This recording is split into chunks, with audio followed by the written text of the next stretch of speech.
তাহলে একদম আমরা আমাদের আলোচনার বিষয়ে চলে আসি। আমরা সিফিলিটিক মায়াজম নিয়ে আলোচনা করছিলাম। তো আজকের যেটা টপিক, সিফিলিটিক মায়াজমের ওপরেই আমাদের আজকে নেক্সট ক্লাস। প্রথম ক্লাসে আমরা আলোচনা করেছি, ওভারঅল একটা কনসেপ্ট আমাদের তৈরি হয়েছে। এইবার প্রথম দিন আমরা হ্যানিম্যানিয়ান প্ল্যান নিয়ে আলোচনা করেছি, তার সাথে সাথে আমরা কেনশিয়ান কনসেপ্টকে রেখেছি, রবার্টসের আলোচনাকে রেখেছি। আমি বারবার বলেছি আপনারা যেই চ্যানেল পড়বেন, যেই চ্যানেল পড়লে সাইকোসিস এবং সিফিলিস এই দুটোরই যে জায়গা, এই দুটো জায়গায় আপনাদের কাছে খুব পরিষ্কার হয়ে উঠবে। এইবার যেটা প্র্যাকটিক্যাল ওরিয়েন্টেড আলোচনার জায়গা, গ্রুপে যারা বাংলা বই পড়তে পারেন, আমি সবাইকে বলবো যে আপনারা হাসানবাবুর বই পড়বেন। হাসানবাবুর বইটা যদি আপনারা পড়েন, তাহলে প্র্যাকটিক্যাল ওরিয়েন্টেড যে কনসেপ্ট, যে একটা মায়াজমেটিক ডায়াগনোসিস কীভাবে করতে হয়, এই সম্পর্কে আপনারা একটা সুন্দর ধারণা পাবেন। তো আজকে আমি সেই ওরিয়েন্টেশনেই আলোচনাটা শুরু করি। যে আমরা যখন রুগীগুলোকে পাচ্ছি, আমাদের এই রুগীগুলো যখন আমাদের কাছে আসছে, তখন আমরা তার মায়াজমেটিক স্টেটের অ্যানালিসিস এবং তার যে ট্রিটমেন্ট প্ল্যান, সেইটা কী করে বানাচ্ছি, সেই আলোচনাটাই আমরা আজকে করি। তাহলে প্রথম শুরু করা যাক যে আমাদের কাছে যে ধরনের কেসগুলো আমরা পাচ্ছি রেগুলার বেসিসে। আমি বেসিক্যালি ক্রনিক ডিজিজের কথাই বলছি। তো ক্রনিক ডিজিজের যে কেসগুলোর যে ওরিয়েন্টেশনগুলো আমাদের সামনে আসছে, সেই কেসগুলোর মধ্যে যেমন ধরুন বাচ্চাদের ক্ষেত্রে যদি আমি বলি, একদম কেস অ্যানালিটিক প্রেজেন্টেশন দিয়ে বলি, বাচ্চাদের ক্ষেত্রে আপনারা কি দেখছেন যে বেশ কিছু বাচ্চা বারবার রিপিটেড তাদের কমপ্লেন কি না, বাচ্চা খাচ্ছে না। তো appetite wanting children in repertory করে আমরা করে দেখেছি, সেখানে ওষুধের সংখ্যা কম। তো এই জায়গাতে দাঁড়িয়ে এটার প্রথম ক্লু আমি হাসানবাবুর বইতে পাই। উনি সিফিলিটিক মায়াজমের কথা বলেন, ওনার সিফিলিনাম বলে যে লেখাটা আছে, ওখানে এই নিয়ে উনি ডিটেল আলোচনা করেছেন। তো ওনার মতে যদি আমরা এইখানে উচ্চমাত্রার সিফিলিনাম ব্যবহার করি, তাহলে পরে বাচ্চা খেতে শুরু করে। তো কার্যক্ষেত্রে আমরা যখন কেস অ্যানালিসিস করছি প্র্যাকটিক্যাল এতে, তখন আমরা দেখেছি দিয়ে খুব ভালো রেজাল্ট হয় যে যদি আমরা এই রকমের কেস যেখানে বাচ্চা কোনো মতেই খাচ্ছে না, 1 চামচ 2 চামচের বেশি বাচ্চাকে খাওয়ানোই যাচ্ছে না, বাচ্চার বডি ওয়েট কমতে থাকছে, দিনে দিনে বাচ্চা শুকিয়ে যাচ্ছে, ঠিক আছে। আর এই রকমের বাচ্চাদের আরেকটা খুব ভালো জিনিস পাবেন, এদের দেখা যাবে যে দাঁতের গঠন যদি আপনারা দেখেন, আপনারা পাবেন সেরেটেড টুথ, খোঁচা খোঁচা কাটা কাটা দাঁত উঠছে আর ক্ষয়ে যাচ্ছে। এই রকম বাচ্চাদের খুব জিদ্দি বাচ্চা হয় এগুলো। এদের একটা কোষ্ঠকাঠিন্যের প্রবণতা থাকে, ছোটোবেলা থেকে এদের না খাওয়া এবং ইমাশিয়েটেড টেন্ডেন্সি থাকে। তো এই রকমের বাচ্চাগুলোর ক্ষেত্রে যদি আপনারা অ্যান্টিমায়াজমেটিক ব্লকার হিসাবে সিফিলিনাম উচ্চ পোটেন্সি ব্যবহার করেন, খুব ভালো রেসপন্স করে। ফলোড বাই এই যে কথাগুলো বললাম, যে বাচ্চার যে চেহারার কথা বললাম, রোগা পাতলা চেহারা, যত সময় যাচ্ছে শুকিয়ে যাচ্ছে, কারোর ক্ষেত্রে ইমাশিয়েশন ওপর থেকে নিচের দিকে, কারো নিচের থেকে ওপরের দিকে, ওভাল কনস্টিপেটেড, কারোর ক্ষেত্রে মেন্টালে দেখতে পাই আমরা বুদ্ধি যে ব্যাপার সেটা কম, আবার কারো ক্ষেত্রে দেখা যায় যে এদের হাইপার অ্যাক্টিভ প্রেজেন্টেশন থাকে। তো সেই অনুযায়ী এদের বেসিক কনস্টিটিউশনাল ড্রাগের কথা আমাদের ভাবতে হবে। যেমন মনে করুন যে সিফিলিনাম আপনি দিলেন, সিফিলিনাম দেওয়ার পর এইবার এই বাচ্চার বেসিক ড্রাগ আপনি নির্ধারণ করলেন যে ফসফরাস, তাহলে সিফিলিনাম ফলোড বাই ফসফরাস, তাহলে ফসফরাসের কথা আপনাকে ভাবতে হচ্ছে। এবং এক্ষেত্রেও ফসফরাসের যে পোটেন্সি আমরা যেটা আলোচনা করি, যে ফসফরাসের যে পোটেন্সি এখানে আমাদের আলোচনা হওয়া উচিত, সেটা হচ্ছে হায়ার পোটেন্সি 10 মিনিমাম 10 দিয়ে আপনি শুরু করুন, আস্তে আস্তে উপরের দিকে উঠুন, দেখবেন খিদেও ভালো আছে, সার্বিক উন্নতি শুরু হচ্ছে। যে ড্রাগটা আপনি বেসিক ড্রাগ হিসেবে ভাবছেন, সেই ড্রাগটাকে হাই টু হায়ার যে পোটেন্সিতে এখানে আপনাকে দিতে হবে। আর তার সাথে সাথে মাঝে মধ্যে অ্যান্টিমায়াজমেটিক ব্লকার হিসেবে এখানে যেহেতু সিফিলিটিক মায়াজমের কথা হচ্ছে, তো আপনি সিফিলিনামের কথা ভাবতে পারেন। এছাড়াও মেজরিটি অফ দ্য কেসেস আজকে আমাদের যা পাই আমরা, সেগুলো কি না, সেগুলো সবই মিক্সড। তো মিক্সড মায়াজমেটিক প্রেজেন্টেশনের কারণে অনেক ক্ষেত্রেই দেখবেন যে সিফিলিটিক ব্যাকগ্রাউন্ড সরে যাওয়ার পর টিউবারকুলার ব্যাকগ্রাউন্ড সামনে আসে, আবার অনেক ক্ষেত্রেই টিউবারকুলার ব্যাকগ্রাউন্ড চলে যাওয়ার পর সোরিক বা সাইকোটিক ব্যাকগ্রাউন্ড সামনে উঠে আসে। তো প্র্যাকটিক্যাল প্রেজেন্টেশনে যখন আপনি পেশেন্টের ট্রিটমেন্ট করতে যাবেন, তখন বেসিক ড্রাগটাকে সামনে রেখে আপনার অ্যান্টিমায়াজমেটিক ব্লকারগুলো যখন যেমন লাগবে সেগুলো ব্যবহার করতে হবে। আর কি করতে হবে না, যে ড্রাগটাকে আপনি তার বেসিক ড্রাগ আলোচনা করেছেন মনে করছেন, সেই বেসিক ড্রাগটাকে মাঝখানে রেখে এবার তার রিলেটেড ড্রাগগুলোর কথা ভাবতে হবে। যেমন এক্সাম্পল দিচ্ছি, এই যে ফসফরাসের বাচ্চা, যাকে আপনি সিফিলিনাম দিলেন, সিফিলিনাম দেওয়ার পর ফসফরাস দিলেন, এইবার দেখলেন বাচ্চাটা মোটামুটি ভালোর দিকে যাচ্ছে। এরকম অবস্থায় এবার কি হলো না, এই বাচ্চারই দেখা গেল এবার একবার খুব কাশি শুরু হলো। এমন কাশি শুরু হলো যে আপনি কমন যে প্রেসক্রাইব মেডিসিন যেগুলো সর্দি কাশির জন্য রেগুলার ব্যবহার করা হয় সেগুলো ব্যবহার করলেন, দেখলেন সর্দিটা গিয়েও যাচ্ছে না, কাশিটা কমেও কমছে না, খুব খুব করে যেন শুকনো কাশি তার লেগেই আছে, নাক মধ্যে জল যেন সবসময় লেগেই আছে। আপনি সালফার দিয়েছেন, আপনি ফসফরাসের রোগী তাকে ফসফরাস লোয়ার পোটেন্সি ব্যবহার করেছেন, আপনি তাকে পালসেটিলা দিয়েছেন কন্ডিশনের ওপর দাঁড়িয়ে, আপনি তাকে ব্রায়োনিয়া রাস্টাক্স ব্যবহার করেছেন, জেলসিমিয়াম ব্যবহার করেছেন, লাইকোপোডিয়াম ব্যবহার করেছেন, কিন্তু কাশি গিয়েও যাচ্ছে না। ঠিক এমতো অবস্থায় আপনাকে অ্যান্টিটিউবারকুলার ড্রাগের ব্যবহার করতে হবে। তো যেহেতু ফসফরাস তার বেসিক ড্রাগ, তো সেক্ষেত্রে এখানে আপনি ব্যাসিলিনাম, ড্রসেরা এই ড্রাগগুলোর কথা ভাবতে পারেন। এখানে এগুলোর অ্যান্টিটিউবারকুলার প্রপার্টি খুব বেশি। যেই এটা দেবেন এইবার দেখবেন তার কাশি কমে যাচ্ছে। আবার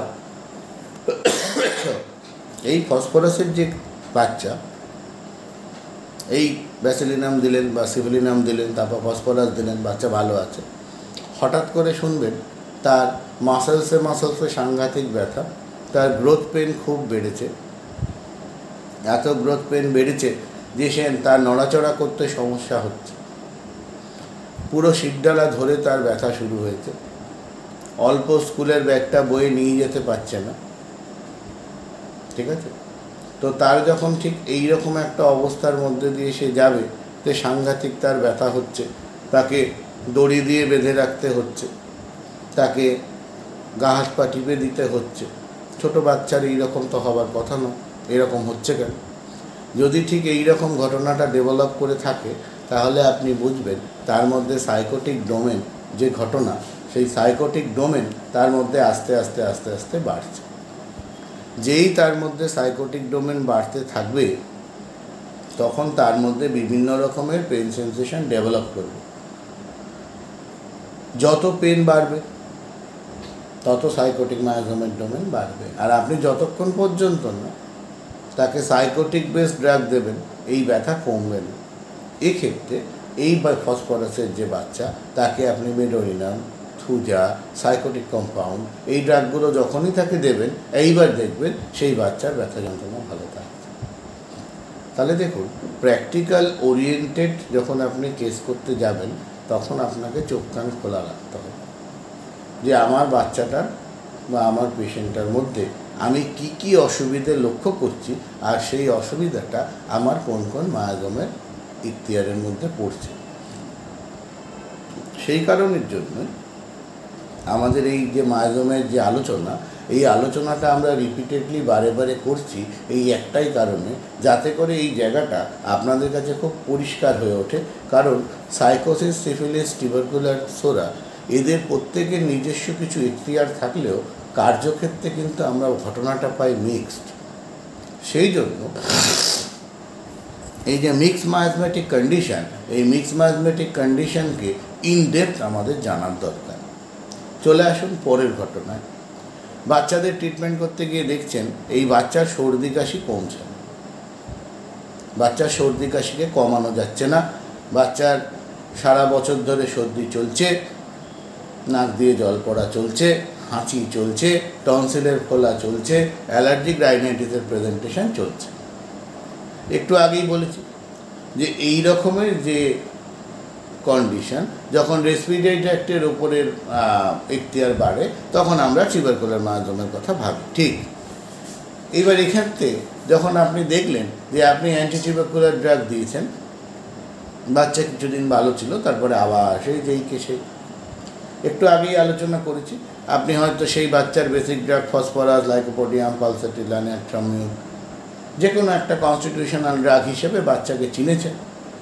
তো যখনই আপনি যে কনস্টিটিউশনাল হিসেবে বাচ্চাকে চিনলেন, কিন্তু দেখলেন যে টাইম টু টাইম 2-4 দিন, 10 দিন, 15 দিন, 1 মাস বাচ্চা ভালো থাকলেও তার এই ঠান্ডা লাগার ধাত বা প্রবণতাকে একবারে কমিয়ে দেওয়া বা সারিয়ে দেওয়া যাচ্ছে না। তার সাথে সাথে আপনি দেখলেন যে আরও বেশ কিছু অ্যাসোসিয়েটেড ফিচার্স আছে যেগুলো কিনা সেই বাচ্চাটার আন্ডারলাইং মায়াজমেটিক স্টেটকে ইন্ডিকেট করে। তার কিছু মানসিক লক্ষণ, কিছু তার শারীরিক লক্ষণ, যা কিনা কনস্টিটিউশনাল ড্রাগের সাথে রিলেটেড। যেমন ধরুন, এই যে টনসিলের প্রবণতার কথা বললাম, এই টনসিলের প্রবণতা 4টে মায়োজমের মধ্যেই আছে। ভেঙে আলোচনা করার দরকার এটাই যে এই যে টনসিলের প্রবণতা, যা কিনা আমরা বলছি যে 4টে মায়োজমের মধ্যেই প্রমিনেন্ট, প্রত্যেকের নিজস্ব বিশেষত্ব কী কী। এর মধ্যে আমরা টিউবারকুলার মায়োজম আলোচনা করেছি, সাইকোসিস আলোচনা করেছি, সিফিলিস আমাদের আলোচ্য বিষয় চলছে, বাকি আছে আমাদের সোরিক প্রেজেন্টেশন। তো টিউবারকুলার প্রেজেন্টেশনটা মিক্সড প্রেজেন্টেশন, যার মধ্যে সোরা সিফিলিটিক ওরিয়েন্টেশন পাওয়া যায়। এই কারণের জন্য সিফিলিসের সাথে বাকি টিউবারকুলার মায়োজমের মিলটা বেশি।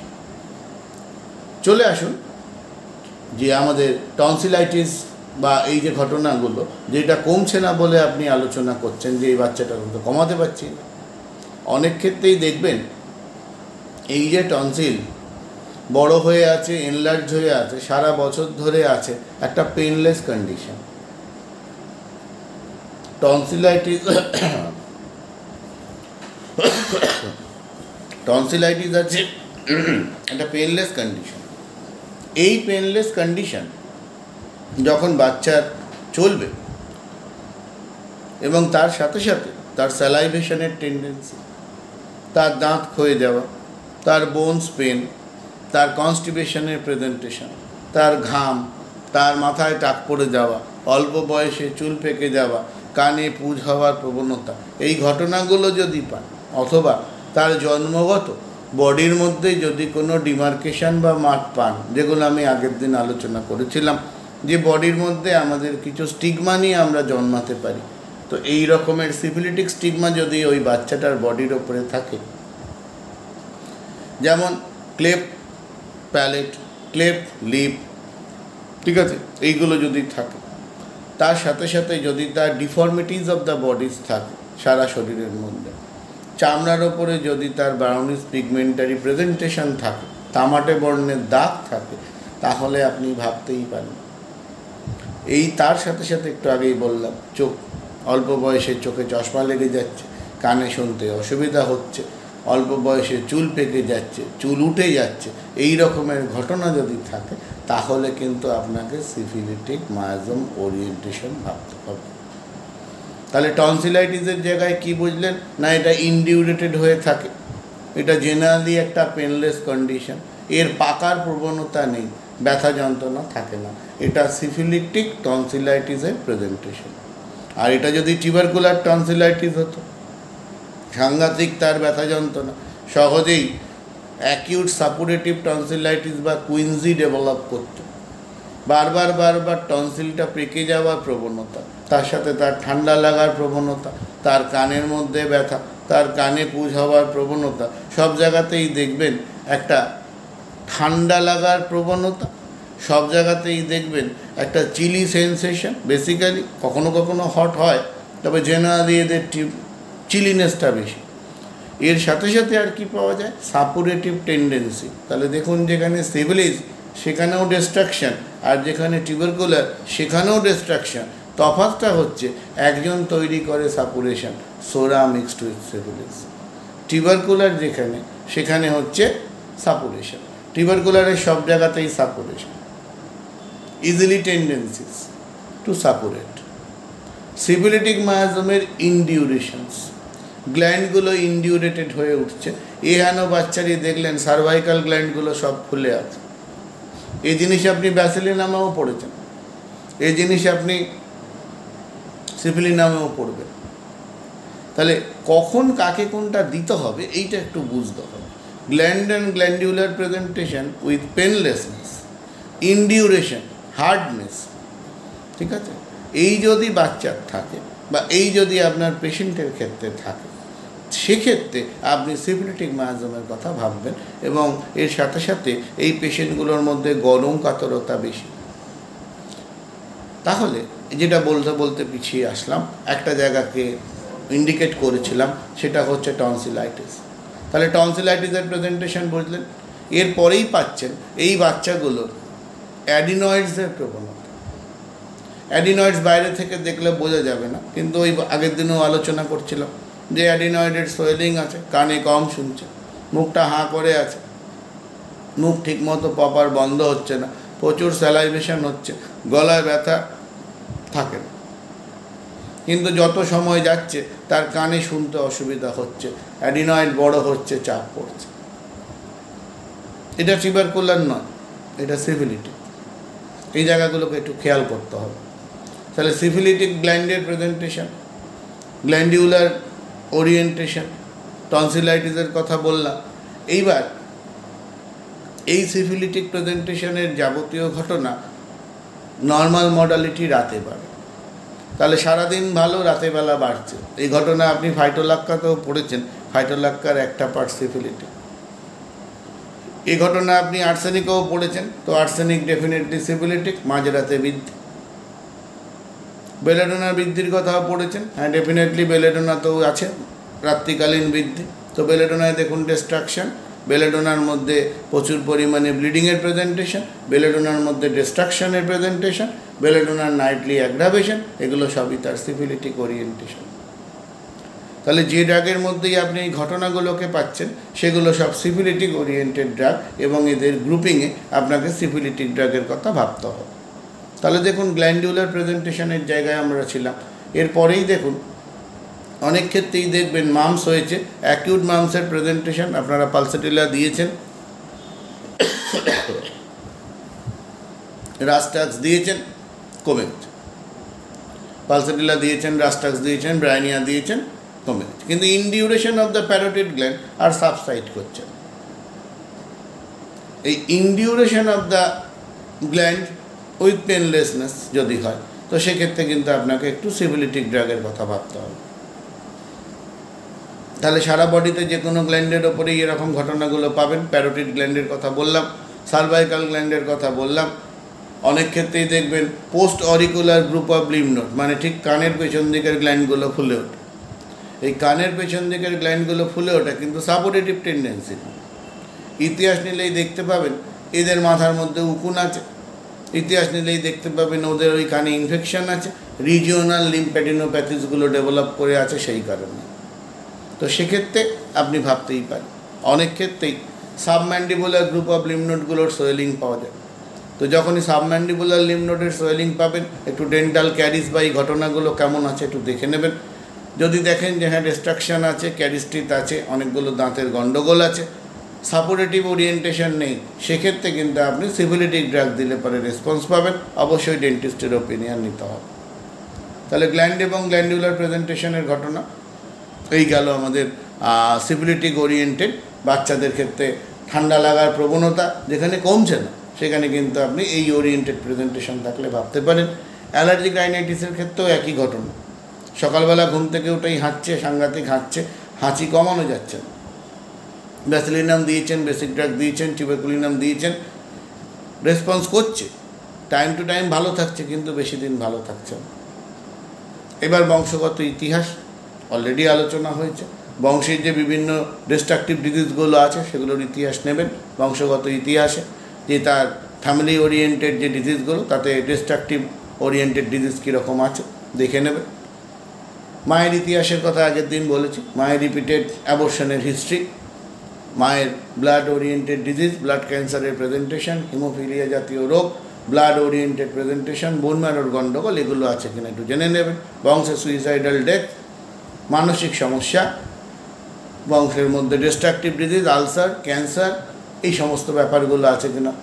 যতটা বেশি প্রমিনেন্ট হিস্ট্রি পাবেন, যত বেশি ম্যালিগনেন্ট ডিজিজ পাবেন, তত সিফিলিটিক ওরিয়েন্টেড প্রেজেন্টেশন আপনার ওই রোগীর ক্ষেত্রে বেশি। এবার এক্ষেত্রে যেমন যেমন ওরিয়েন্টেড প্রেজেন্টেশন পাবেন, সেই অনুযায়ী আপনাকে অ্যান্টিসিফিলিটিক ড্রাগের কথা ভাবতে হবে। সেই অ্যান্টিসিফিলিটিক ড্রাগ সিফিলিনাম হতে পারে, অরামমেট হতে পারে, কার্সিনোসিন হতে পারে, অ্যাসারামিউপোরিয়াম হতে পারে, ফ্লুরিক অ্যাসিড হতে পারে, ক্যালিআয়োড হতে পারে, ক্যালিসালফ হতে পারে, মার্কারি গ্রুপ হতে পারে। তো যে কোনো সিফিলিটিক ড্রাগের কথাই আপনি ভাবতে পারেন ওরিয়েন্টেড প্রেজেন্টেশনের উপরে দাঁড়িয়ে। প্রত্যেকটা গ্রুপের তার নিজস্বতা আছে, প্রত্যেকটা গ্রুপের নিজস্বতার উপর দাঁড়িয়ে আপনাকে চিন্তা করতে হবে আপনার এই বাচ্চার ক্ষেত্রে বা আপনার এই পেশেন্টের ক্ষেত্রে কোন গ্রুপ ওরিয়েন্টেড আপনি ভাবতে পারেন। তো সিফিলিটিক ওরিয়েন্টেড গ্রুপ কোনটা সেটা একটু হিন্টস দিয়ে রাখি। আমরা যেভাবে আলোচনা করছি আস্তে আস্তে তার মধ্যে আমরা এন্ট্রি করতে পারবো। তো যখনই আপনি সিফিলিটিক গ্রুপের কথা ভাববেন, রেসপেক্টিভ নোজোড আপনারা জানেন, সিফিলিনাম রেসপেক্টিভ নোজোড, মার্কারি গ্রুপ অ্যানিমেনিয়ান কনসেপ্টের ওপর দাঁড়িয়ে, মার্কারি এবং মার্কারি সব রকম প্রিপারেশন সিফিলিটিক গ্রুপের মধ্যে পড়ে, যতগুলো মার্কারি আছে। সেটা মার্ক বিনায়োড হতে পারে, মার্ক পোটোয়ায়োড হতে পারে, মার্কসল হতে পারে, মার্ক কর হতে পারে। এছাড়াও মার্কারির অনেক আরও গ্রুপ আছে, যেমন মার্ক ডালসিস আছে, মার্ক সায়ানাইড আছে, মার্ক সালফ আছে। তো প্রচুর মার্কারির প্রেজেন্টেশনের মানে মার্কারি ওরিয়েন্টেড গ্রুপ আমরা আলোচনা করব। তো সেই গ্রুপটাকে আপনি ভাবতে পারেন। তাহলে মার্কারি গ্রুপের কথা আপনি ভাবলেন, যেটা কিনা পিওরলি সিফিলিটিক। অ্যাসিড গ্রুপের কথা ভাবতে পারেন, অ্যাসিড গ্রুপের মধ্যে একটা সিফিলিটিক ওরিয়েন্টেশন আছে। সেটা ফ্লুরিক অ্যাসিড হতে পারে, সেটা সালফিউরিক অ্যাসিড হতে পারে, সেটা হাইড্রোজেন ক্লোরাইড হতে পারে, ঠিক আছে, মিউরিক অ্যাসিড হতে পারে, তো ফসফরিক অ্যাসিড হতে পারে। তাহলে টোটাল অ্যাসিড গ্রুপকে আপনি সিফিলিটিক হিসেবে ভাবতে পারেন। এরপর আসুন সিফিলিটিক গ্রুপের পরবর্তী ড্রাগ, যেখানে একটা মিক্সড কম্বিনেশন আছে, যেটা হচ্ছে কি নাকি snake venom group. Snake venom group বা ওফিডিয়া গ্রুপ। ওফিডিয়া গ্রুপের মধ্যে দেখবেন সেখানেও ডিস্ট্রাকশন আছে। এগুলোও সব সিফিলিটিক ওরিয়েন্টেড ড্রাগ, একটা কম্বিনেশন। যদিও এর মধ্যে আপনারা সাইকোসিফিলিসকে একসাথে পাবেন। এর মধ্যে সাইকোসিস আছে, এর মধ্যে সিফিলিসও আছে, সমানে সমানে আছে। যত ভেনামগুলোর মধ্যে সাইকোসিফিলিটিক ওরিয়েন্টেশন খুব বেশি, এটা কিন্তু আপনাকে একটু খেয়াল রাখতে হবে। তো আপনার এই ওরিয়েন্টেড ড্রাগ হিসেবে ভাবতে পারেন। এরপরে চলে আসুন ক্যালি গ্রুপ। এই ক্যালি গ্রুপের যে প্রেজেন্টেশন মানে পটাশিয়াম গ্রুপের, পটাশিয়াম নার্ভ ওরিয়েন্টেড কাজকর্ম করে। তো সেই জন্য বডিতে যখনই পটাশিয়ামের গণ্ডগোল হয় তখন nerve related presentation, prostration, destruction, বিভিন্ন রকম ডিস্ট্রাকটিভ ডিজিজ ডেভেলপ করে। তো সেই কারণের জন্য পটাশিয়াম গ্রুপকে আপনি ভাবতেই পারেন। সেই পটাশিয়াম গ্রুপকে আপনি ভাবতে পারেন আপনার সিফিলিটিক রেঞ্জের ড্রাগ হিসেবে। এরপরে দেখুন, এরপরে আলোচ্য বিষয়ের মধ্যে যেটা আসে সেটার নাম হ্যালোজেন গ্রুপ, যার মধ্যে iodine, iodium, bromium, chlorine, fluorine এই জায়গাগুলো আছে। এগুলোও কিন্তু সব সিফিলিটিক ওরিয়েন্টেড। তাহলে এই গ্রুপের কথাও আপনি ভাবতে পারবেন আপনার পেশেন্টের ক্ষেত্রে, তার ওরিয়েন্টেড প্রেজেন্টেশনের সাথে যেটা মিলবে সেইখানে আপনি এই রকমের সিফিলিটিক গ্রুপের ড্রাগের কথা ভাবতে পারবেন। তাহলে এই গেল মোটামুটি একটা আলোচনার বিষয় যে আমি এই ওরিয়েন্টেড ড্রাগগুলোকে ভাবতে পারি। এবার প্রত্যেকটা ড্রাগের কিছু নিজস্বতা আছে, সেই নিজস্বতা অনুযায়ী আপনাকে জোড়া দিতে হবে যে আমি অ্যান্টিসিফিলিটিক কাকে ভাববো। যেমন ধরুন এই যে অ্যালার্জিক রাইনাইটিসের কথা বললাম, তো অ্যালার্জিক রাইনাইটিসের ক্ষেত্রে খুব পপুলার ড্রাগ ক্যালিআয়োড, আর্টস আয়োড, এই ড্রাগগুলো দেখবেন এগুলো অ্যালার্জিক রাইনাইটিসের খুব ভালো ড্রাগ। কেন? এই যে আয়োডিয়াম কম্পাউন্ডের সাথে আছে, এই জন্য এগুলো পিওর সিফিলিটিক ওরিয়েন্টেড ড্রাগ। এবং দেখবেন আপনি আলোচনা করে বা ড্রাগগুলো পড়ে যে এর মধ্যে ন্যাজাল ক্যারিজ আছে, এর মধ্যে ডিস্ট্রাকটিভ প্রেজেন্টেশন আছে, হাঁচি কাশি সারা বছর ধরে চলছে, সকালবেলা বাড়ছে, সাংঘাতিক হাঁচি হচ্ছে, নাক দিয়ে জল পড়ছে, জলের মধ্যে এক্সকোরিয়েটিভ নেচার আছে, হাঁচতে হাঁচতে হাঁচতে হাঁচতে তার অস্বস্তি হয়ে যাচ্ছে, সাংঘাতিক হাঁচি তার চলছে, কিছুতেই যেন হাঁচি বন্ধ করা যাচ্ছে না। এই রকম অবস্থায় এই গ্রুপের ড্রাগগুলো খুব ভালো কাজ করে। তো যেখানে আপনি বেসিক ড্রাগের সাথে এই ড্রাগগুলোর কথা ভাবতে পারেন, এখানে খুব ভালো রেসপন্স করে। তাহলে বংশগত সিফিলিটিক ওরিয়েন্টেশন যদি পান, মডালিটিসের মধ্যে সিফিলিটিক ওরিয়েন্টেড প্রেজেন্টেশন যদি পান, তাহলে আপনি এই যে ক্যালিয়ার্ডের কথা বললাম, আর্সয়েডের কথা বললাম, এই ড্রাগগুলোকে ভাবতে পারেন এই রোগীর ক্ষেত্রে এই রকমের সিফিলিটিক ওরিয়েন্টেড প্রেজেন্টেশনগুলোকে কভার করার জন্য। তাহলে অ্যালার্জিক রাইনাইটিসের ঘটনা হলো। এইবার চলুন আমরা একটু অ্যাজমার দিকে যাই। নর্মালি অ্যাজমা টিউবারকুলার প্রেজেন্টেশন 70 থেকে 80% টিউবারকুলার ড্রাগ দিলেই ভালো থাকে। তবে বেশ কিছু অ্যাজমা আছে যেগুলো সিফিলিটিক ওরিয়েন্টেড, তো সেই জায়গায় অ্যান্টিটিউবারকুলার ড্রাগ দিলে খানিক দিন ভালো থাকে বটে, কিন্তু ওই একই ব্যাপার। তো তাদের ক্ষেত্রে আপনাকে অ্যান্টিসিফিলিটিক ড্রাগের কথা ডেফিনেটলি ভাবতে হবে। তো ওই সিফিলিটিক ওরিয়েন্টেড প্রেজেন্টেশন, মিডনাইট অ্যাগ্রাভেশনের ব্যাপার তো আছেই, মিডনাইট বলবো না, রাত্রিকালীন বৃদ্ধি। তবে সব রকমের অ্যাজমাই রাতে বাড়ে। সিফিলিটিক অ্যাজমার ওরিয়েন্টেড প্রেজেন্টেশন হচ্ছে যে মডালিটিসটা এইরকম, এর সাথে সাথে রোগীর বংশগত এবং যে পার্সোনাল হিস্ট্রি এই জায়গাটার ওপর জোর দেবেন, এবং এক্ষেত্রে সিফিলিনামের কথা ভাবার দরকার। অ্যান্টিসিফিলিটিক ড্রাগ হিসেবে সিফিলিনাম এখানে ব্যবহার করলে খুব ভালো থাকে রোগী হাঁপানির ক্ষেত্রে। যেখানে দেখছেন যে রোগীর ক্ষেত্রে এই যে এতক্ষণ ধরে যে মায়াজমের আলোচনা হলো, এই মায়াজমেটিক ওরিয়েন্টেড প্রেজেন্টেশন বংশগত এবং পার্সোনাল হিস্ট্রিতে সিফিলিটিক মায়াজমেটিক স্টিগমা বা সিফিলিটিক ওরিয়েন্টেড প্রেজেন্টেশন আছে, সেক্ষেত্রে সিফিলিনামের ব্যবহার দরকার হাঁপানির ক্ষেত্রে। তাহলে দেখবেন হাঁপানিটা ধীরে ধীরে ধীরে ধীরে কম দিকে যাচ্ছে। এবার একটু হার্ট ডিজিজের দিকে যাই। এমনিতে দেখুন হোমিওপ্যাথিতে হার্ট ডিজিজ শুধুমাত্র হোমিওপ্যাথি করছে এই সংখ্যাটা কম। গ্রাম বাংলার দিকে যদিও পাওয়া যায়, কলকাতায় বসে আমরা যখন প্র্যাকটিস করি মোটামুটি হার্টের ডাক্তার দেখিয়ে রুগী আমাদের কাছে আসে। দুটো রাস্তার কথা ভাবুন।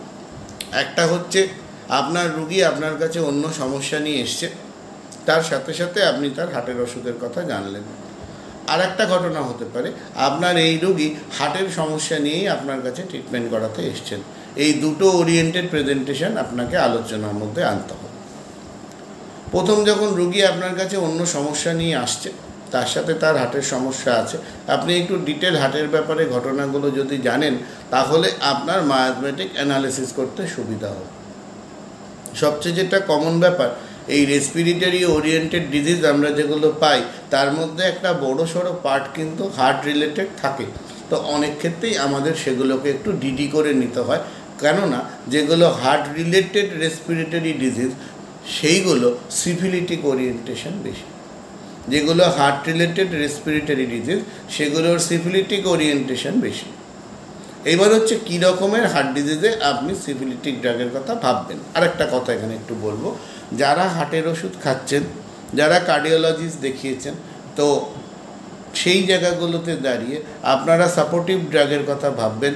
এখানে হার্ট ডিজিজের মধ্যে কিউরেটিভ নন কিউরেটিভ পার্ট আছে। মেজরিটি হার্ট ডিজিজ যেগুলো ডেভেলপ করে এগুলো সব লাইফ টাইম ডিজিজ, এক্ষেত্রে সাপোর্টিভ ট্রিটমেন্ট হয়, কিউরেটিভ ট্রিটমেন্ট কিছু হয় না। হ্যাঁ, আপনার যে ওরিয়েন্টেড ড্রাগগুলো, যে ড্রাগগুলোকে আপনি ভাবছেন, তার মায়াজমেটিক অ্যানালিসিস করে যদি ওষুধগুলো দেন, একই ওষুধে সবই ভালো থাকে। এইবার আমাদের হোমিওপ্যাথিতে স্পেসিফিক হার্টের ওষুধ যেগুলোকে বলি আমরা, এইগুলো ব্যবহার করার জন্য তার নির্দিষ্ট লক্ষণ অনুযায়ী ব্যবহার করতে হবে। লক্ষণ ছাড়া কিন্তু ব্যবহার করা যাবে না, আর একই সাথে 2-3খানা ওষুধ চলবে না। এবার আমি মূল আলোচনায় যাব।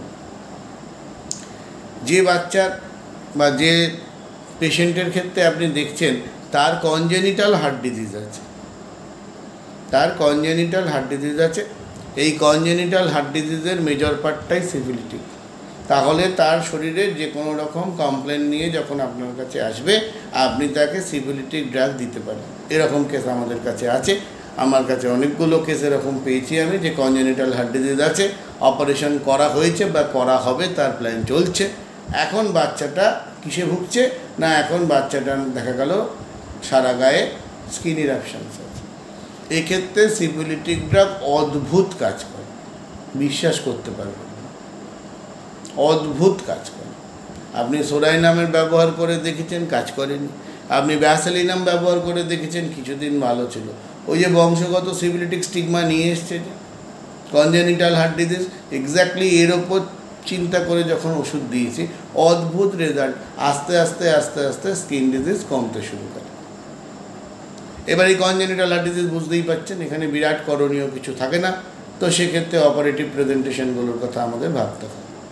ভালভিউলার হার্ট ডিজিজ, এগুলো মেজর পার্টটাই সিফিলিটিক, ঠিক আছে। ভালভিউলার হার্ট ডিজিজগুলো সিফিলিটিক। তো সেক্ষেত্রে যদি ওই হার্টের কষ্টের ওরিয়েন্টেশন থাকে, তাহলে আপনি ওই ড্রাগের কথাগুলো ভাববেন, যেটা আপনি পড়েছেন, ক্যাকটাসে পড়েছেন, ক্যাটেগাসে পড়েছেন, এই ড্রাগগুলোর কথা ভাবতে পারেন।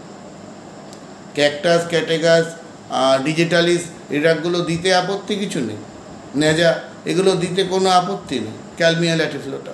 কিন্তু পেশেন্টের সিমটমসের সাথে মিলতে হবে। সিমটমসের সাথে না মিললে চলবে না। যখনই আপনি ট্রিটমেন্ট করতে যাবেন, আপনি হার্টের ট্রিটমেন্ট করছেন পেশেন্টের সাথে, পেশেন্ট বাদে হার্টের ট্রিটমেন্ট কিন্তু হবে না। এইটা হচ্ছে ঘটনা। তাহলে হার্ট ডিজিজের মধ্যে দেখুন দুটো কথা বললাম, একটা কনজেনিটাল হার্ট ডিজিজের কথা বলেছি, একটা ভালভিউলার হার্ট ডিজিজের কথা বলেছি। কনজেনিটাল এবং ভালভিউলার এই দু জায়গাতেই সিফিলিটিক মায়াজমের একদম পোক্ত জায়গা। এরপরে যেটা থাকে, যে পার্টটা পড়ে আছে, সেটা কি না, সেটা হচ্ছে কন্ডাক্টিভ ডিফেক্ট বলি আমরা। আপনারা শুনেছেন ব্লক। এই ব্লক অর্থে আমাদের ছাত্ররা একটু গন্ডগোল করে ফেলে। দু রকমের ব্লকিং আমাদের প্র্যাকটিস অফ মেডিসিনে হয়। কি ব্লক না, প্রথম হচ্ছে যেটা আমি বলছিলাম কন্ডাকশানে গন্ডগোল, মানে এসএ নোড থেকে এবি নোড, এবি নোড থেকে বান্ডিল অফিস দিয়ে যেটা ছড়াচ্ছে, এটাকে প্রকৃত অর্থে বলা হয় block. First degree heart block, second degree heart block, third degree heart block. এই তো এইটা হচ্ছে ব্লক। আর একটা হয় যেটার নাম হচ্ছে ব্লক, কিন্তু ঘটনাটা হচ্ছে আর্টারিয়াল ব্লক, ঠিক আছে।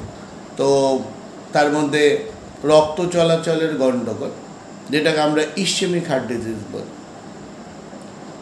তাহলে ব্লক প্রথম যেটা আমি বললাম সেটা হচ্ছে heart block, first degree, second degree, third degree.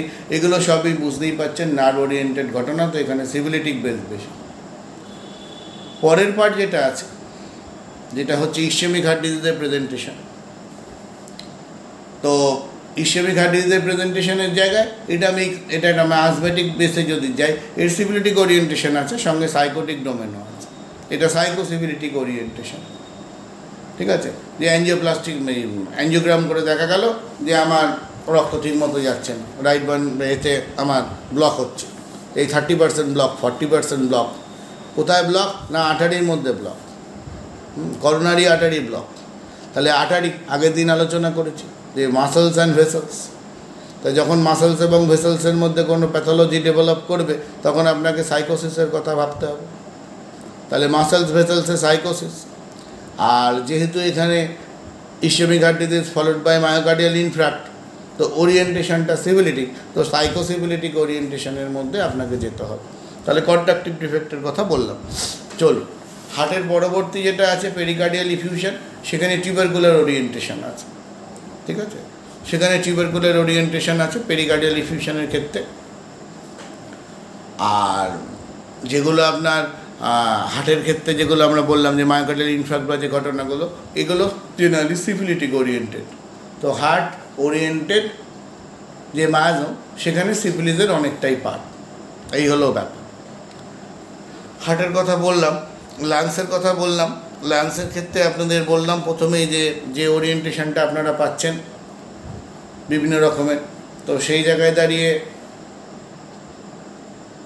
আমাদের ক্রনিক ব্রঙ্কাইটিস বা ব্রঙ্কিয়াক্টেসিস যে ঘটনা, এগুলোর মধ্যে সিফিলিটিক ওরিয়েন্টেশন আছে, তুলনায় কম, ঠিক আছে। এবার ধরুন ব্রঙ্কিয়াক্টেসিসে দেখলেন যে প্রচুর পরিমাণে ব্লিড করছে, তখন কিন্তু আপনাকে একটু ভাবতে হবে যে এর সিফিলিটিক ওরিয়েন্টেশনটা বেশি আছে, যেটা ব্রঙ্কিয়াক্টেসিসে পাচ্ছে।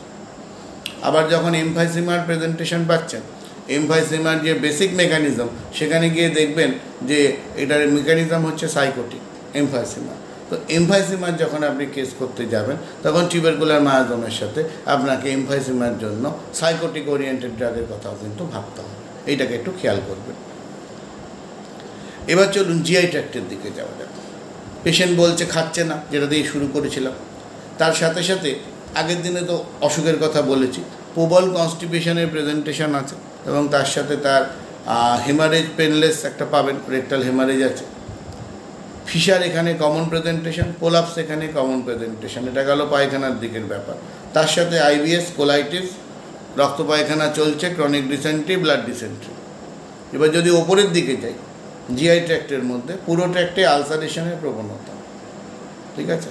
প্রথম যখন প্রেজেন্টেশন তখন থেকেই আলসারেশন, কোথাও কিছু নেই, কোনো দিন কিছু ছিল না, হঠাৎ করে একদিন সকালবেলা ঘুম থেকে উঠে মুখ দিয়ে রক্ত ওঠা শুরু হলো। ধরা পড়লো কি না আলসার হয়ে গেছে। এটা যদি শরিক হতো তাহলে প্রথমে আপনি যখন তার ছবি তুলতেন, সেই ছবিতে গিয়ে আপনি কি পেতেন? এন্ডোস্কোপি করলে আপনি পেতেন না এখানে একটা ইরিটেশন আছে, এই জায়গাটায় রেডনেস আছে, এই জায়গাটায় রিফ্লাক্স ইসোফেজাইটিস আছে, টেন্ডেন্সি টু আলসারেশন আছে। এই লোকের মাঝে মাঝেই গ্যাস অম্বলে ভুগত, এই লোক ক্রনিক স্মোকার ছিল, হাইপার সেন্সিটিভ ডিসঅর্ডার তার মধ্যে ছিল, সারাদিন খেত না, রিফ্লাক্স ডিসঅর্ডারে ভুগত, এই রকম অবস্থাতে তার চলতো। তো এই যে লোক, তার হঠাৎ করে যদি ডেভেলপ করে যে তার এই অবস্থা, তো সেক্ষেত্রে কিন্তু আপনাকে ভাবতে হবে যে এর সিফিলিটিক, যার প্রথম প্রেজেন্টেশনটাই ডিস্ট্রাকটিভ, যে প্রথম ধরা পড়লোই তার কি গ্যাস্ট্রিক আলসার। হ্যাঁ, প্রথম ধরাটাই গ্যাস্ট্রিক আলসার, কোনো দিন গ্যাস অম্বল ছিল না, কোনো দিন তার অন্যরকম সমস্যা ছিল না, হঠাৎ করে একদিন সকালবেলা মুখ দিয়ে রক্ত ওঠা শুরু হলো, দেখা গেল আলসার ব্লিড করছে। তাহলে এতদিন যে ভেতরে বসেছিল তার জন্য কোনো সিমটম দেয়নি, সোরা হলে সিমটম দিত, টিউবারকুলার হলেও সিমটম দিত, সিফিলিস সিমটম দেয় না। তাহলে গ্যাস্ট্রিক আলসারের, গ্যাস্ট্রিক ইরোশনের presentation, peptic ulcer, duodenal ulcer, যত রকম আলসারেশনের প্রেজেন্টেশন আছে সব আলসারেশনগুলো এর মধ্যে দিয়ে পাওয়া যাবে। তো এই আলসারেশন ওরিয়েন্টেড প্রেজেন্টেশনগুলো আপনারা এখানে পাবেন।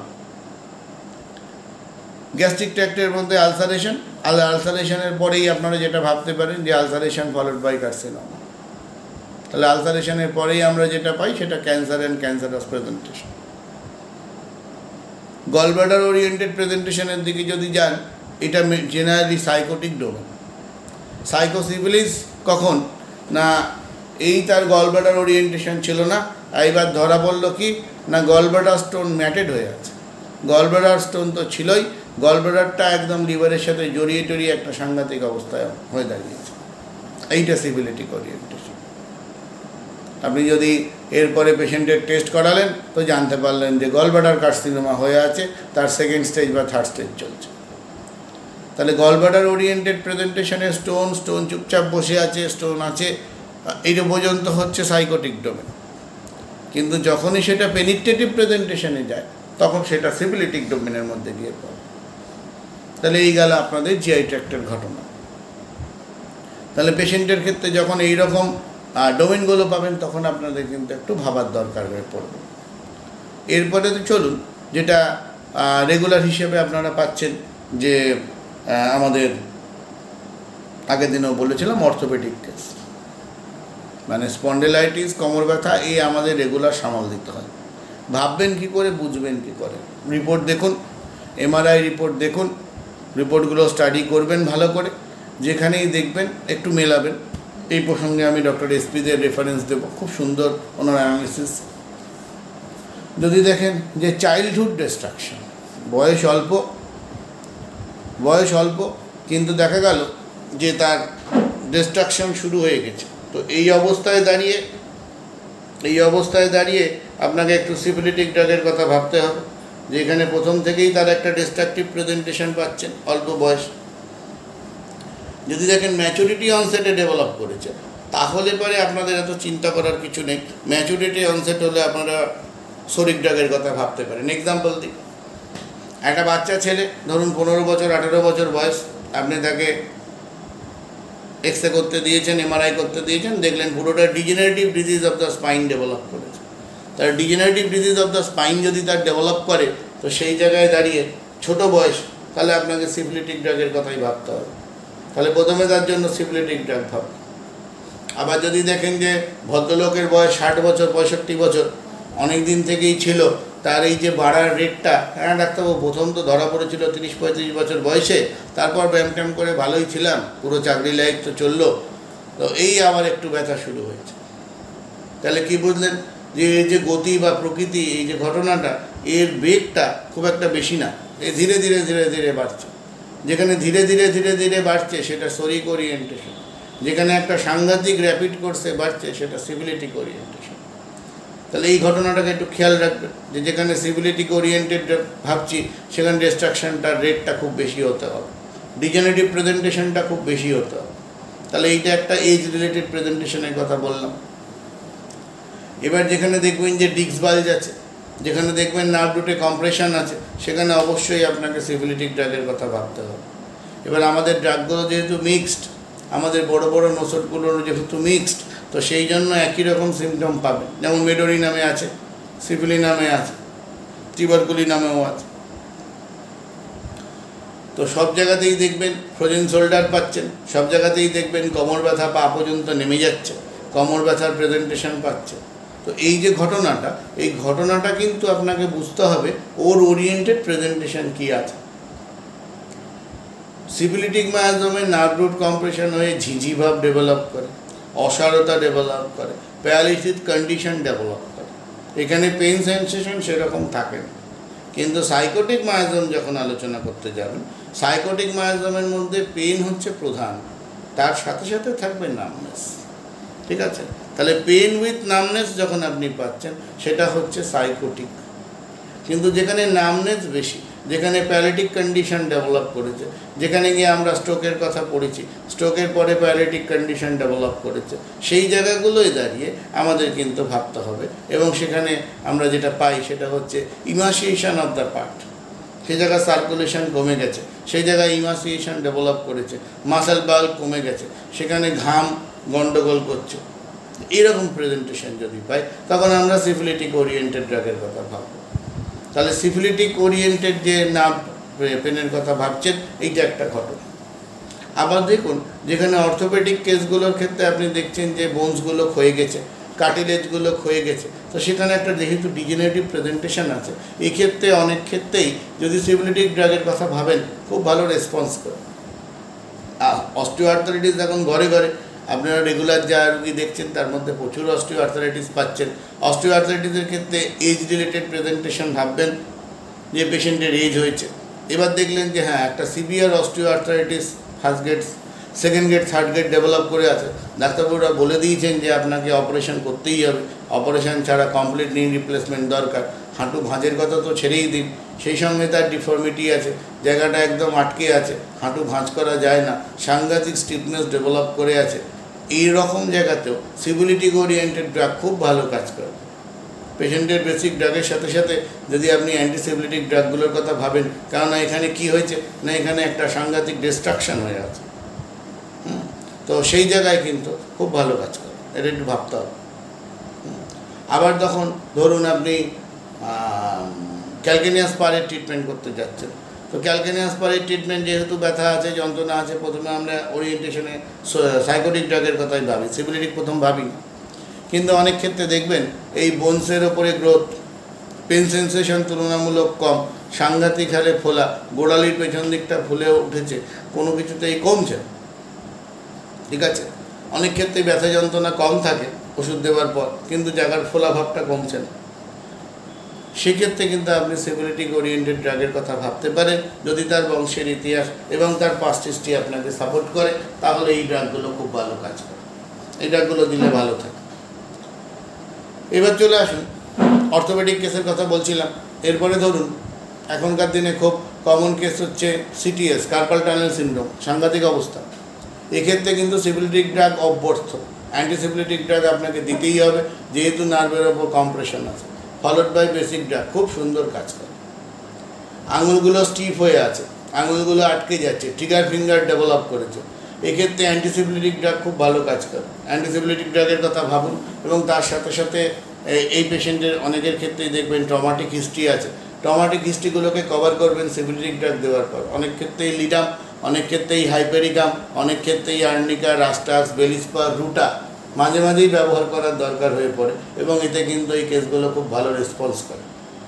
যে ট্রিগার ফিঙ্গারগুলো খুলছিল না, এইবার আস্তে আস্তে কিন্তু ফিঙ্গারগুলো নড়া শুরু হয়, খোলা শুরু হয়। তো ঘটনাটা বুঝতে হবে, যেহেতু ক্র্যাম্প আছে, কন্ট্রাকশন আছে, আপনি ভাবতেই পারেন সাইকোটিক ডোমেন, আবার তার সাথে তার বেসিক রুটে কী বসে আছে, নার্ভ রুটে কম্প্রেশন। সেই জন্য আগে সিভিলিটিক ওরিয়েন্টেড ড্রাগের কথা ভাবুন, ফলোড বাই আপনি বেসিক ড্রাগের কথা ভাবুন, কখনো কখনো রিজিওনাল ড্রাগের কথাও ভাবতে পারেন। অনেক ক্ষেত্রে গ্যাংলিয়নের প্রেজেন্টেশন পাবেন, রিস্টে গ্যাংলিয়ন হচ্ছে, ফুলে উঠেছে, কমছে। টেনিস এলবোর প্রেজেন্টেশন আছে, এলবোর ওখানে সিস্ট, ঠিক আছে। এই যে প্রেজেন্টেশনগুলো পাচ্ছেন, ফ্রোজেন শোল্ডার একই রকম ঘটনা, tennis elbow, golfer's elbow, wrist drop, CTS তো আগেই বললাম, ট্রিগার ফিঙ্গার, এগুলো যখন ট্রিটমেন্ট করতে যাচ্ছেন আপনারা এই ওরিয়েন্টেড প্রেজেন্টেশনগুলো ভাবতে পারেন। অ্যান্টিসিপিলিটিক ড্রাগ এখানে চট করে আসে না, কিন্তু আমি যে ঘটনাটা বললাম, যে ওরিয়েন্টেশনে বললাম, যদি ভাবেন তাহলে দেখবেন হবে। নখকুনির ক্ষেত্রে দেখবেন আপনারা টিউবারকুলার ড্রাগের কথা অনেক ভেবেছেন, কিন্তু সিভিলিস খুব একটা মাথায় আসে। বংশগত ইতিহাস, নখগুলো পাতলা পাতলা, চট করে ফেটে যাচ্ছে, সহজেই নখগুলো ভেঙে যায়, ভঙ্গুর নেল, এই ঘটনাটাকে যদি মেলাতে পারেন আর তার সাথে যদি বাকি ইতিহাস মেলে, এখানে সিভিলিটিক ড্রাগ খুব ভালো কাজ করে। সেটা অ্যাসিড ক্লোর হতে পারে, সেটা অ্যাসিড নাইট্রিক হতে পারে, সেটা সালফিউরিক অ্যাসিড হতে পারে, সিভিলিনামও হতে পারে। ওরিয়েন্টেড প্রেজেন্টেশনের সাথে জুড়ে অ্যান্টিসিপিলিটিক ড্রাগ দিলে এইবার দেখবেন যে এই নখগুলো আস্তে আস্তে ঠিক হয়ে যাচ্ছে, ডিফর্ম নেলগুলো ভালো হয়ে যাচ্ছে, নখকুনি হচ্ছে না, হওয়ার প্রবণতা কমে গেছে, নখের কোনায় কালো কালো দাগ, এই কালো কালো দাগ ভালো হয়ে যাচ্ছে, আঙুলের ফাঁকে হাজা এমন একটা প্রেজেন্টেশন যেটা টিউবারকুলার ওরিয়েন্টেশন বেশি, তবে কোনো কোনো ক্ষেত্রে দেখা যাচ্ছে সেটা কিছুতেই কমছে না, তখন একটু সিভিলিটিক ড্রাগের কথা আপনারা ভাবতে পারেন, যেহেতু এখানে একটা আলসারেটিভ টেন্ডেন্সিজ আছে। এই ক্ষেত্রে দেখেছি অ্যান্টিসিপিলিটিক ড্রাগ দেওয়ার পর খুব ভালো থাকে। হ্যাঁ, নখকুনি হয়ে হয়ে ক্ষয়ে যাচ্ছিল, নেল এর মধ্যে রিং ওয়ার্মের প্রেজেন্টেশন, টিনিয়া কর্পোরিস, ক্যান্ডেরিয়াল নেলের প্রেজেন্টেশন, সব জায়গাতেই কিন্তু বংশগত ইতিহাস আর পার্সোনাল হিস্ট্রি খুব ইম্পর্টেন্ট। তার সাথে সাথে এই রোগটার বেসিক প্যাথোজেনেসিটিটা নিয়ে একটু ভাবুন। যদি দেখেন যে হ্যাঁ বেসিক প্যাথোজেনেসিটির মধ্যে সিভিলিটিক ডোমেন বেশি, তাহলে কিন্তু আপনি ভাবতেই পারেন। এরপর চলুন, নেল অ্যান্ড নেল প্রেজেন্টেশনের কথা বললাম, ডিফর্মিটির কথা বললাম, আগের দিন ক্লাবিংয়ের কথা বলেছি, আর হাতের আঙুলগুলো বেঁকে যাওয়া, যেমন ধরুন রিমাটয়েড আর্থ্রাইটিস, তো এর সাথে তার ফিজিওথেরাপিক প্রেজেন্টেশন দরকার। তো তাকে ফিজিওথেরাপি করাতে হবে, যোগা করাতে হবে, স্পাইনাল মোবিলিটির জন্য এক্সারসাইজ করাতে হবে। Exercise therapy is very important. তার সাথে সাথে কিন্তু আপনি যে ড্রাগগুলোর কথা ভাবছেন, সেই ড্রাগগুলোর মধ্যে এই সিভিলিটিক ওরিয়েন্টেড প্রপার্টি থাকতে হবে, নাহলে কিন্তু আপনি রিউমাটয়েডের মতো ড্রাগের সাথে, মানে অসুখের সাথে লড়তে পারবেন না। অটো ইমিউন ডিজিজ অবশ্যই এর মধ্যে সাইকোটিক ডোমেন আছে, এবং এর সাথে সাথে এর মধ্যে সিভিলিটিক ডোমেন আছে, যেখানেই যাচ্ছে সেখানেই ডিস্ট্রাকশন করছে, সেখানেই ডিফর্মিটি করছে। তো কাজেই এই জায়গায় দাঁড়িয়ে যে ডিফর্মিটির প্রেজেন্টেশনগুলো ডেভেলপ করছে, সেটা কতটা যাবে বা কী হবে, সেটা তো অসুখের সাথে সাথে পেশেন্টের কতটা ডিফর্মিটি ডেভেলপ করেছে সেটা নিয়ে বুঝতে হবে। কিন্তু তার সাথে সাথে আপনাকে একে ফিজিওথেরাপিক ম্যানেজমেন্ট, যৌগিক ম্যানেজমেন্ট দিতে হবে, এই জায়গাটাকে একটু খেয়াল করবে।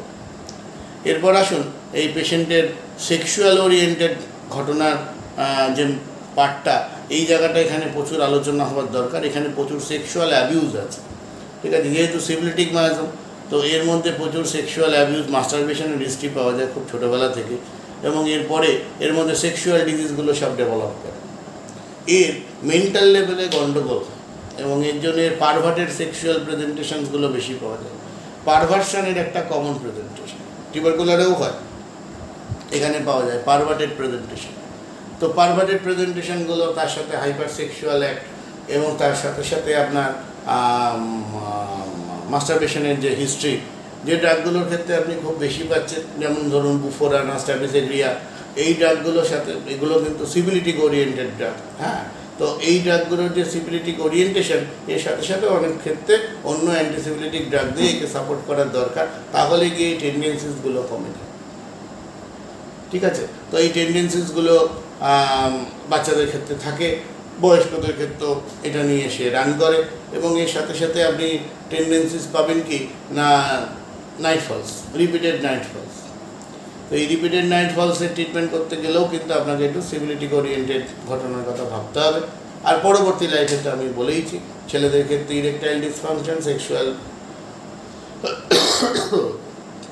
ডিজায়ার লস্ট, লিবিডোর প্রেজেন্টেশন, মেয়েদের ক্ষেত্রে prolapse, infertility presentation, syphilitic oriented ড্রাগসের মধ্যে ওরিয়েন্টেড প্রেজেন্টেশনগুলো বেশি। এর সাথে সাথে তো জেনিটাল ট্র্যাক্টের মধ্যে আমি বলেইছি ইনফ্লামেশন টু ক্যান্সার, যে কোনো ঘটনার কথা ভাবতে পারেন। তবে সিভিলিজ ওরিয়েন্টেড প্রেজেন্টেশন হচ্ছে কি না, সিভিলিজ ওরিয়েন্টেড প্রেজেন্টেশন মানেই হচ্ছে ডিস্ট্রাকটিভ প্রেজেন্টেশন।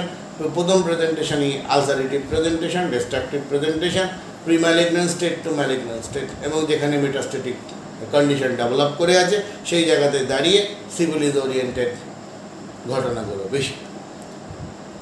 আর বাকি তো আমি আগে সাইকোটিক ওরিয়েন্টেড আলোচনা করে এসেছি। তবে একটু খেয়াল করবেন, আমি বারবার বলছি, সাইকোসিস এবং সিভিলিস এই জায়গায় একদম একে অন্যের সাথে খুব জড়িয়ে থাকে। তো কাজেই এই জায়গাটা একটু বোঝার দরকার যে আমার পেশেন্টের শুধু সাইকোসিস, শুধু সিভিলিস, না সাইকোসিভিলিস। আজকে যে সমস্ত কমপ্লিকেটেড কেসগুলো আমরা পাচ্ছি, বিশেষত ফিমেল কেসগুলো, গাইনোকোলজিক্যাল কেসগুলো, এর ইতিহাস বা হিস্ট্রিগুলোকে নিয়ে যদি স্টাডি করেন, এর যদি ম্যাটারগুলোকে নিয়ে আপনারা আলোচনা করেন, তাহলে দেখবেন এর মধ্যে সাইকোসিভিলিটিক ওরিয়েন্টেশন বেশি, যেগুলো মোটামুটি 70 থেকে 80% কেসে মিলবে। কারোর মধ্যে সাইকোটিক ডোমেন বেশি, কারোর মধ্যে সিভিলিটিক ডোমেন বেশি, কারোর ক্ষেত্রে মিক্সড ইজ কল সাইকোসিভিলিস, অনেক ক্ষেত্রে টিউবারকুলার ডোমেনও আছে। তো মায়াজমেটিক ওরিয়েন্টেশন প্রেজেন্টেশন যেটা আলোচনা করছিলাম, তাহলে দেখুন অর্থোপেডিক ওরিয়েন্টেড কেস বললাম, এদিকের মধ্যে আমাদের সেক্সুয়াল ওরিয়েন্টেড ঘটনার কথা বললাম। স্কিন ওরিয়েন্টেশনের যে প্রেজেন্টেশন সেটা আমি আগের দিনও বলেছি, আবার বলছি, আপনারা স্কিনের বই ভালো করে পড়বেন, যে করে আমি শিখেছি, এবং তার মধ্যে পড়বেন কোনগুলোর মধ্যে ডিস্ট্রাকটিভ ওরিয়েন্টেড প্রেজেন্টেশন আছে। যেগুলোতে ডিস্ট্রাকটিভ ওরিয়েন্টেড প্রেজেন্টেশন আছে, irrespective to the name of the disease, you can think about syphilitic miasm. এইটা হচ্ছে মূল সূত্র।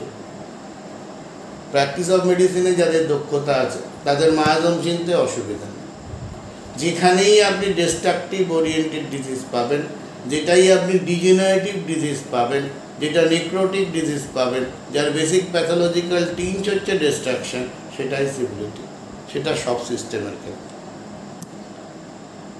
তো আজকে মোটামুটি আমরা একটা জায়গা পর্যন্ত আলোচনা করলাম।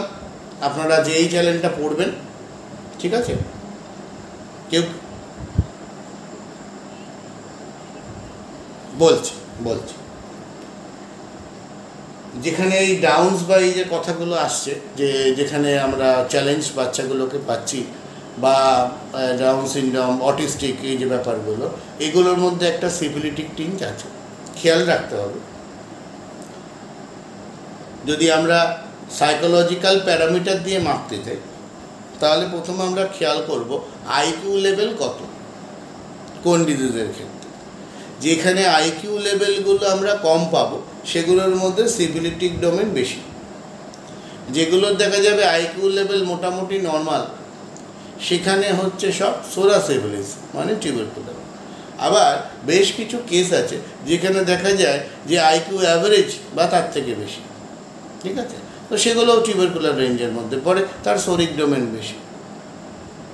এবার সিভিলিটিক ওরিয়েন্টেড যদি মেন্টাল ডিজিজের যে প্রেজেন্টেশন বা মেন্টাল ডিটারডেশন যদি আমরা বলি, এটা পিওর সিভিলিটিক ওরিয়েন্টেশন, যেখানে আইকিউ লেভেল কম, যেখানে ডেভেলপমেন্টাল কম, ডেভেলপমেন্টাল ডিলেগুলো আমরা এখানে পরপর পেতে থাকবো। তো এই জায়গায় দাঁড়িয়ে আমাদের ওরিয়েন্টেড সিভিলিটিক ড্রাগের কথা ভাবতে হবে। সেটা সিভিলিনাম হতে পারে, ব্যারিটাকাপ হতে পারে, বুফোরানা হতে পারে, what ever it may be. এই ড্রাগগুলোকে আমরা এই রিজিয়ানে ভাবি, যে যেখানে আমাদের বাচ্চাদের ক্ষেত্রে মেন্টাল রিটার্ডেশন, এই শব্দটা যদি ব্যবহার করি, it is very good term for syphilitic miasm. আর বাকি যেগুলো বলছিস যে অটিস্টিক, হ্যাঁ, বা হাইপার অ্যাক্টিভ বাচ্চা, এইগুলো কিন্তু পিওর সিভিলিটিক ওরিয়েন্টেশন নয়। এগুলো কিন্তু হচ্ছে অটিস্টিকের মধ্যে প্যারামিটার আছে, প্যারামিটারের জন্য আমরা আইকিউ লেভেল প্রজেকশনের দিকে যাব। আর এই দিকের যে হাইপার অ্যাক্টিভ আছে, হাইপার অ্যাক্টিভের কিন্তু মেজর পার্টটাই মেজর পার্টটাই কিন্তু টিউবারকুলার মিক্সড, যার মধ্যে সোরা সিভিলিস মিক্সড ওরিয়েন্টেশন পাওয়া যায়, ঠিক আছে। তো এই ওরিয়েন্টেশনের কথাগুলোকে ভেবে আমরা এগোতে পারি। ডেভেলপমেন্টাল ডিলে যেখানে হচ্ছে, কথা বলতে দেরি হচ্ছে, স্পিচে প্রবলেম হচ্ছে, চলাফেরা করতে দেরি হচ্ছে, তো সেই জায়গায় দাঁড়িয়ে আমরা কিন্তু সিফিলিটিক মায়োজম ওরিয়েন্টেশন ভাবতে পারি। অনেক ক্ষেত্রে স্পিচ ডিলে পাওয়া যায়, বাকিগুলোতে গণ্ডগোল নেই, তো সেক্ষেত্রেও কিন্তু আমরা ভাবতে পারি। তবে অবশ্যই এর সাথে সাপোর্টিভ স্পিচ থেরাপি দরকার। বিহেভিয়ারাল গণ্ডগোলগুলো যেগুলো পাচ্ছি, তো বিহেভিয়ারাল গণ্ডগোলের ক্ষেত্রেও কিন্তু সিফিলিটিক ওরিয়েন্টেড আমরা ভাবতে পারি, তবে বাকি পার্টটা মিলতে হবে, তবে সিফিলিটিক ওরিয়েন্টেড হবে। বংশগত ইতিহাস যা আছে, বংশগত ইতিহাসের ওপর ভাবার দরকার, এবং ছোটোবেলা থেকে ইতিহাস। আর আগের দিন তো বলেছি এই মায়ের ইতিহাসই খুব ইম্পর্টেন্ট। ঠিক আছে, পরের দিন আমরা একটু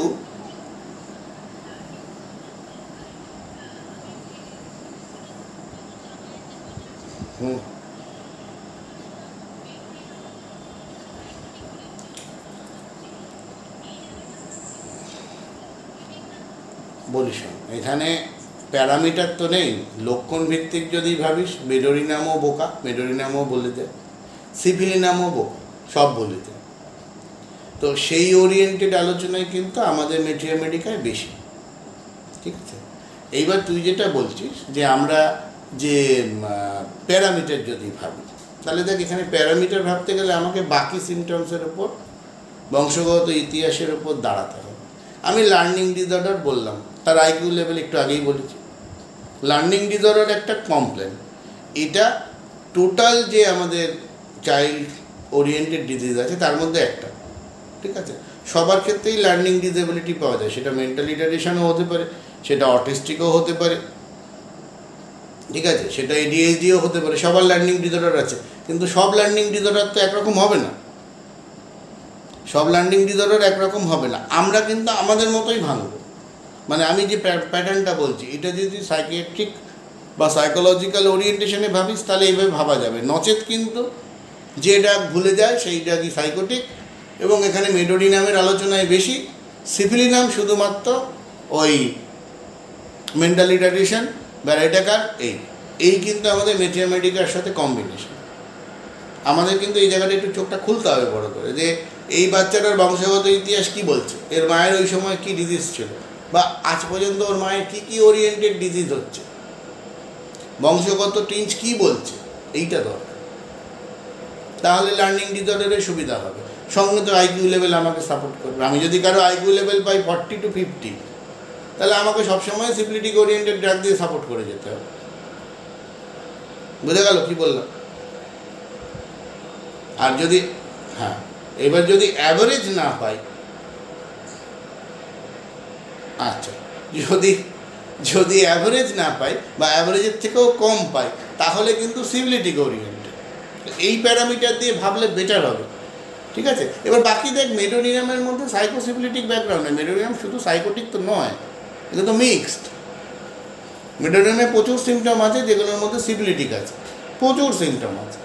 এবং শুধু মেডোরিনাম বলে না, আমরা যে কোনো নোসর যখন আলোচনা করছি, সেটা ব্যাসিলিনাম হতে পারে, মেডোরিনাম হতে পারে, টিউবারকুলিনাম হতে পারে, সোরাইনাম হতে পারে, প্রত্যেকটাই মিক্সড। কম্বিনেশনের ক্ষেত্রে সিফিলিনামের সিফিলিস বেশি, অন্যগুলো কম। এই হচ্ছে ব্যাপার। বেশ, তাহলে আজকের ক্লাস এই অবধি থাকলো আমাদের আজকের আলোচনা। পরের দিনকে আমরা একটু সিফিলিটিক ড্রাগগুলো রিলেট করে আলোচনার চেষ্টা করব, আমাদের সিফিলিটিকের 3 নম্বর ক্লাস। এরপরে আমরা সোরা আলোচনা করব। ওকে, হ্যাঁ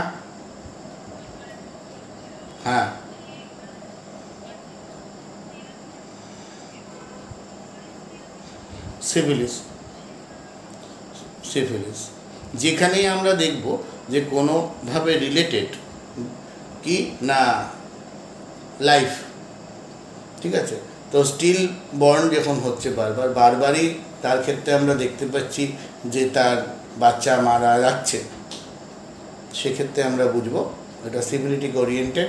একে আগে অ্যান্টিসিফিলিটিক ড্রাগ দিতে হবে, তারপরে আমরা তার বেসিক ড্রাগের কথা ভাবব।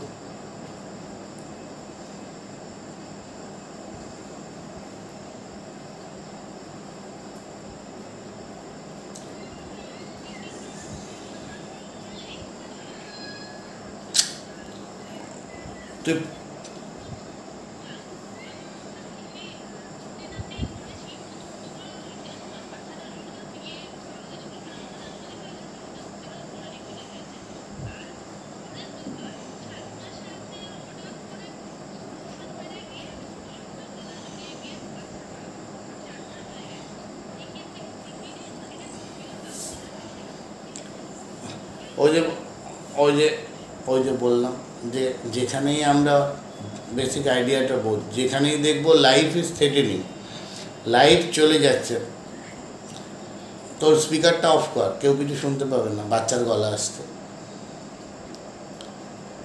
তো যে ক্ষেত্রে দেখা যাবে যে লাইফ ইজ থ্রেটেনিং, সেটা threatened abortion followed by abortion, বা 3 মাসে অ্যাবর্শন, 7 মাসে অ্যাবর্শন, বা asphyxial neonatal death, stillborn, যাই পাবো, যেখানে লাইফ মিসিং, সেই জায়গায় দাঁড়িয়ে কিন্তু আমাকে সিভিলিটিক ওরিয়েন্টেড ড্রাগের কথাই ভাবতে হবে।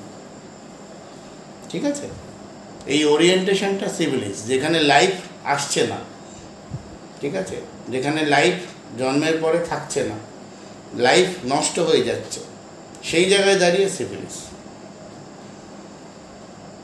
Main pattern syphilitic. Okay, good night.